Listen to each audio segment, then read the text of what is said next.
Lightning often strikes more than 3 miles away from the center of a thunderstorm and can travel 10 to 15 miles. Remember to be safe. When thunder roars, stay indoors. You can just see the wind behind me as it continues to blow here near the Dragoon Mountains. And in fact, that's just one of the issues. One of the other issues that firefighters had is how dry the brush is here in this area. I mean, you can hear me crinkle it here, and it was a concern for firefighters because right now the dryness in the vegetation around here is similar to what firefighters would see in the month of June. So things are much drier than what they normally are. And because of this, combined with the wind last night, it created kind of a whack-a-mole effect, and it made it a little bit more difficult for firefighters to fight this fire. 3 county departments came together to write this 20-page letter to ADEQ on Copper World's proposed aquifer permit. Now, some of their critiques included waste management and the proximity of the project to water resources. Now, some local organizations agree and disagree with Pima County statements. Before last night, it had been more than 15 years since the Tucson Police Department lost an officer in the line of duty. That was Eric Height back in 2008. Now, since then, his wife Noemi created the Eric Height Foundation, which she says is going to step in to help out Officer Buckner's family.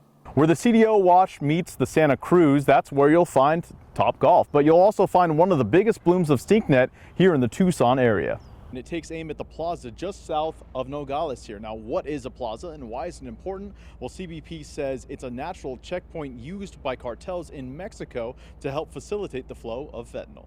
The general store and gas station are closed along with the border. The post office only helped one person today as opposed to the 30 or so they normally help on a Monday. While quiet here, it's a lot less so a few miles west as hundreds of migrants await processing.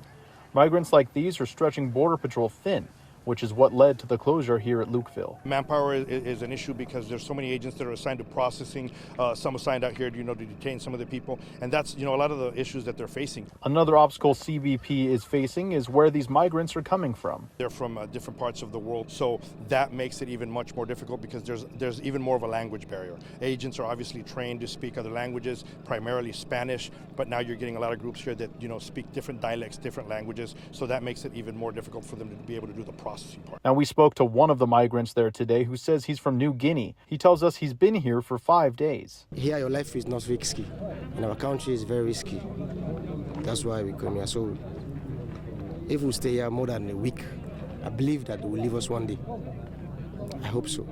Alpha is one of more than 500 migrants here today, and part of the reason resources had to be moved around. It's all hands on deck. They need more individuals out here. They need more people to help and assist because the number of groups that are coming across right now, specifically even in this area, but it covers all Tucson sector. It's been record numbers every single week. Again, this point of entry will remain closed for the foreseeable future. When we get more information on when they expect to reopen it, we'll be sure to share it with you at home. Reporting here in Lukeville, John Macaluso, 13 News.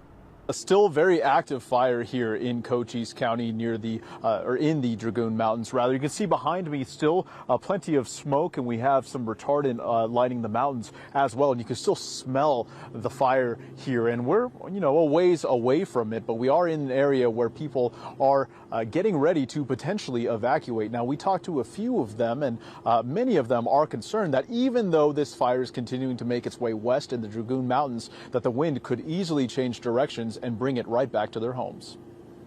Today it's a little better than yesterday, but still some danger out there with the winds being the way they are.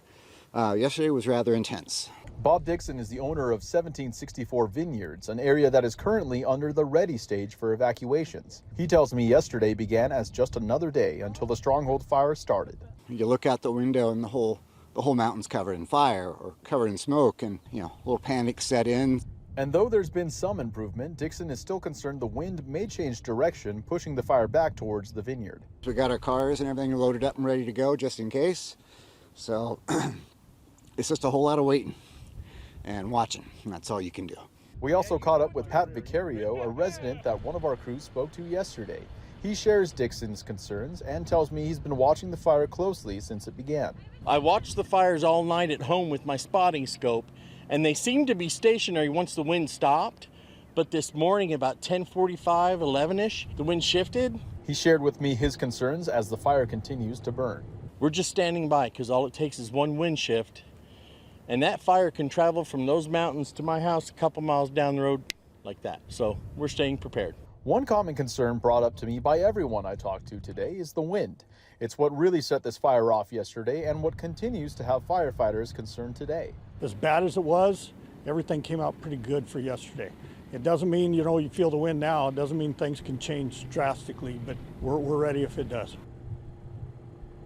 Firefighters tell me they responded to a report of a fire here in this alley at around 2:40 this afternoon. They responded about 5 minutes later and found a house on fire near this alley. Now, the fire caused some power lines to fall here, which made it challenging to control the fire. High winds, heavy fire, and down power lines pushed the fire to a neighboring home across the alley on Sunland Vista. Now, flames, they also spread to a shed on another property.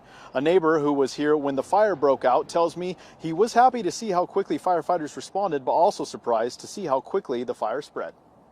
We are very grateful that they were here in such a quick period of time, able to get it out, but also worried at how quickly it accelerated from just a little bit of fire to the whole back structure being on fire. That scares you to know something can happen that fast. Now, a 3-alarm fire was initially called for firefighters to respond to. That was downgraded because firefighters on scene were progressing relatively well after the initial response, and they only got down the fires about 35 minutes after they responded. So a very quick response from firefighters. We'll of course continue to cover this story, and we'll have more information on air and online. Reporting here near Sunland Vista, John Macaluso, 13 News. I've been in wildland fire since the year of 2000, so my wife and son are used to us having to, us as a crew having to leave on moment's notice. When it's initial attack in southern Arizona, it could be within minutes, and when we go out of state, we usually try to respond within 2 hours. Maxwell is one of 4 Tucson Fire Department firefighters heading down to the Los Angeles area to help out. Right now, it's unclear what they'll be doing, but they'll find out tomorrow once they get into California. There's a possibility we could be assigned to go direct on the fire in Los Angeles area, or we could potentially be placed even closer to San Diego to pre-stage in case of new starts. Of the 5 fires, Maxwell says the most concerning is the Eaton fire. Santa Ana winds blow from the mountains towards the coast. The Eaton fire is on the northeast side of Los Angeles, which means that the fire is established in the mountains and you have wind that's blowing it towards the city of Los Angeles. So there's a lot of urban area between there and the coast where it runs out of fuel. Going with Maxwell is Tyler Blankenship. This won't be his first out-of-state fire, but will be his first in California. Do you feel nervous? You got like a pit in your stomach, or? No, I feel pretty normal. Like KP was saying, it's pretty safe for what we do, so feel fine with it. Everybody got a headlamp? Golden Ranch Fire District also sent out a crew this morning.